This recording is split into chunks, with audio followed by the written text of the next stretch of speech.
Nous ne sommes pas dans le Tyrol ni en Bavière. Nous voici à la Colonia Tovar, une ville de 14 000 habitants située au Venezuela, à une soixantaine de kilomètres à l'ouest de Caracas. Une colonie allemande fondée en 1843 par des paysans originaires de la forêt noire venus chercher fortune de l'autre côté de l'océan. Au Venezuela, on les appelle les Alemaniches. Au musée de la Colonia Tovar, Carlos, le commissaire, fait vivre le souvenir. C'était un accord entre les autorités allemandes et le gouvernement vénézuélien. À cette époque, le Venezuela s'était retrouvé sans main-d'œuvre agricole à cause de la guerre d'indépendance. Cette guerre avait provoqué le chaos et toutes sortes de vols. Alors on a eu l'idée de faire venir des agriculteurs d'Europe. C'est dans ces montagnes aux terres fertiles que s'installèrent les premiers Alemaniches. Le climat tempéré y était propice à l'agriculture. Plus de 150 ans après, perchée à 1800 mètres d'altitude, la Colonia Tovar est une des places touristiques du Venezuela. C'est avant tout un art de vivre qui attire dans ce pays tropical.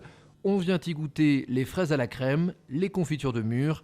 Ici, la spécialité, bien loin des galettes de maïs locales ou du jus de papaye, c'est la saucisse servie avec un peu de chou et une bonne bière.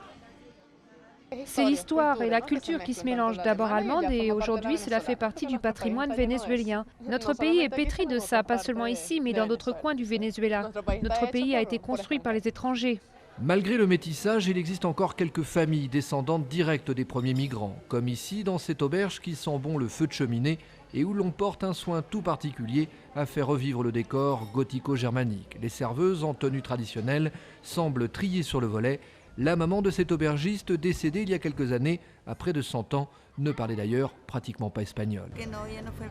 Non, parce qu'elle n'était jamais allée au collège, donc elle n'a jamais appris. Elle n'a jamais appris l'espagnol.